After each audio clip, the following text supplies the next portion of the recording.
Yan, so mga kabimbi, kung na-traffic kayo sa Alabang Sapote Road, tapos pupunta kayo ng Ebia, Daang Hari, or San Pedro Laguna, somewhere in Laguna, pwede nyo pong gawing alternate route itong River Drive sa boundary ng Las Piñas at Cavite. Yan, bali ito po siya. Yan. So ang labas na po natin ito is Daang Hari na. Dire-diretso po yan, wala pong traffic dito, bihira. As in, medyo mahaba yung daanan pero makaka-relax kayo kasi nga syempre hindi kayo naipit sa traffic. So yan po siya, medyo madilim lang talaga daanan, pero effective siya lalo na kung nagmamadali ka.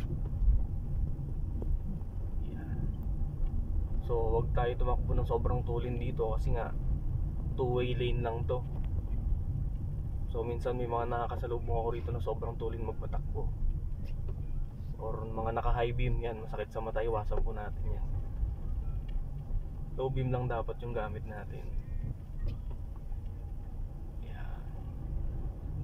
Okay, so yun lang mga kabimbi, share ko lang yung daanan. Ingat.